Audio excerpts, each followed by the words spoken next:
Hey, what's up, guys? This is Kaim Interviews. We are here with Motionless and White. If you guys could introduce your name and position in the band. I'm Balz and I play keyboards. I'm Ghost and I dance.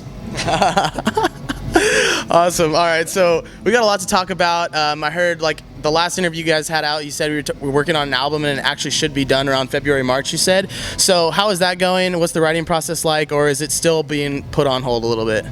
I mean, Chris is the majority writer of the band. I know he was doing a little bit of pre-production, but I'm not sure when it's going to be done, but we're hoping for like a release around fall. Yeah, something like that. So hopefully it'll be good.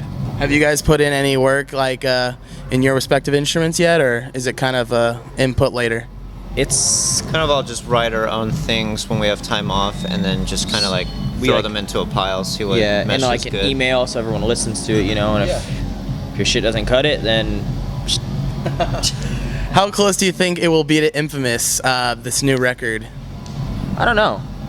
I feel like it's gonna be heavier. From what it's sounding like, it'll be different, but not so much in such a drastic way that'll shock everyone like Infamous did. Creatures to Infamous was like, people were like, whoa, like that's crazy. But now Infamous to the new record is gonna be like, I understand where they're going. Okay. You know, so I feel like it's gonna be very respectful in its own way. Heavier in a different light, not just, you know, the metal scene, but more of just big, fucking like rock radio. It's huge. And it's like heavy and dirty and it mixes everything, like Infamous did. You know, there was like super metal stuff, and then there was super just trashy stuff. You know, it's like it's gonna be like the same vibe, but just bigger and heavier, and it's gonna be awesome.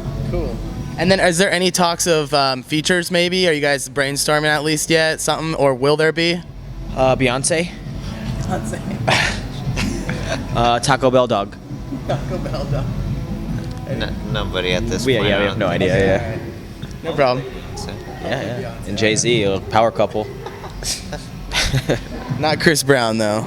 I don't know. Only if Rihanna's there. All right, so America was targeted for radio play, and you guys just mentioned that. And so, I mean, is that something that you guys are more geared toward for this upcoming record, or is radio play something important to you guys? Kind of what I'm trying to get at. I mean, as long as we satisfy our fans. I mean, radio is awesome. I mean, how can you deny like? I feel when people hear that, they're like, oh, they're just looking out for themselves, success, blah, blah, blah. But in the reality of it, we just want more people to hear our music, so like, we can have bigger shows. Yeah. It's not like we're gonna turn into like shows. Buck Cherry or anything. Like we're gonna be us, but Oh god. but we're gonna be Buck Cherry covers, is what we're trying to say. Yeah.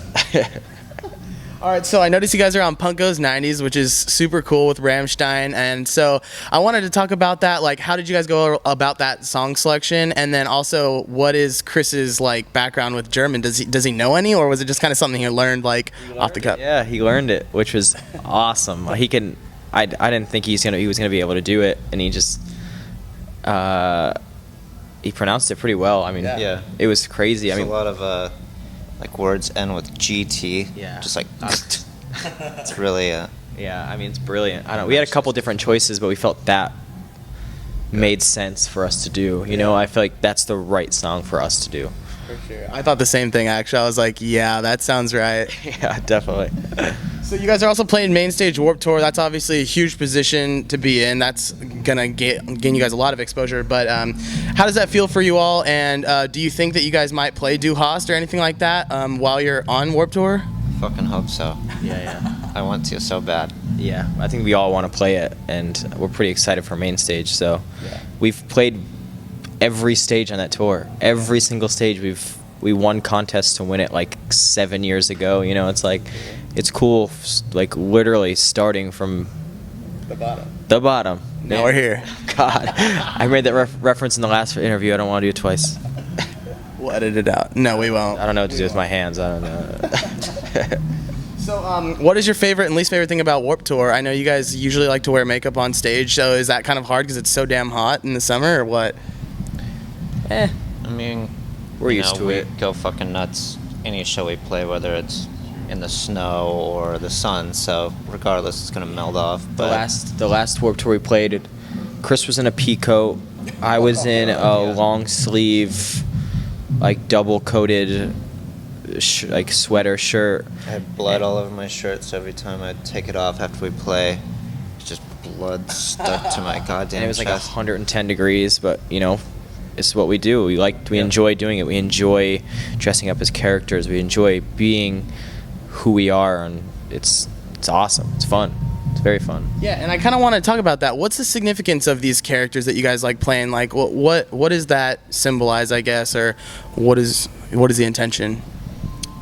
Just gives us a role to go on stage with, to sort of not be ourselves, because at least when I go to see a band, I wouldn't want to just see a guy go up there, stand, be himself. Maybe for some music that works, but it's more interesting to see somebody let go through a look or whatever it Emotionally should be. released through a character, through, we're very normal and boring people.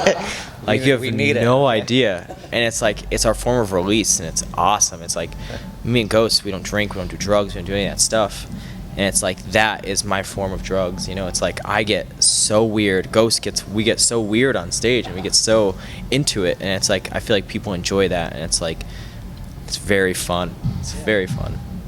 All right, and then last thing I want to talk about is Chris's article that he had on the music industry, and kind of going through some gimmick things that the music industry goes through, and people that capitalize on certain things. But I was wondering, just like kind of like a side note, is that ever get like awkward if like certain people oh, okay, like he kind of shouted me out there in that article? Does that ever get awkward at all? No, not really. We for the most part, we share the same thoughts and beliefs about how everything works. So Yeah, I mean 98% of a ton of bands are like, I wish we can say that. We want to say the same thing, but it's like, it's not, we weren't bashed. No one was being bashed at all. It was just, it's a fact that it sucks how people, social media is ruining a lot of things. And it's like, people will, like, I use this instance all the time. One girl tweeted at me and said, I need help, blah, blah, blah. And I tweeted at her, and I talked to her. And then instantly after that, I've got hundreds and hundreds of people saying they needed help. And then I was trying to actually talk. I was like, you know what? I'm going to answer every single one of these. And then one kid said, I wish I was, something about suicide. I wish I was what word am I trying to think of? I wish I was suicidal so Balz would talk to me. And I tweeted back to him, I said, you're the biggest piece of shit I've ever, that's the shittiest thing anyone can. And then I just stopped responding, because I knew people were just using it as like, I'm not important. I don't know why they want to, just to make, for me to just tweet at them, and then they screen cap and post it. And it's like, there's people out there that really need help, and you're an asshole if you think that you're, just because your mom grounded you, that you think you're gonna, you know what I mean? It's like, we've been through that shit. You know what I did? I went out, picked up your instrument, you played, you go out, you fucking have fun with your friends, play a goddamn video game. Like, Jesus Christ, there's so many kids with all this stuff, and it's like all these bands with these messages that aren't even real. Like, they're just, doing it as a gimmick. So it's like, you know what? If you're true and you're real about it, go for it. But if you're just gonna be an asshole to try to get signed, or if you're gonna be an asshole to try to get this or that, it's like, honestly, you go fuck yourself. Yeah. What do you think? Yep. Ditto. Just an oversaturated mess of, look what this person did, I'm gonna do that. Yeah. Not much to say about it. Yeah. I don't want to say too much, because then it seems like that's what our band, revolves Yeah. around. So Good point. We just try to put help where help is due. For sure. That's it. Respect that. All right, well, with that is the end of the interview. Thank you for having us, and that concludes the interview. So this is Kind of Interview signing out. Take it easy, guys. Peace.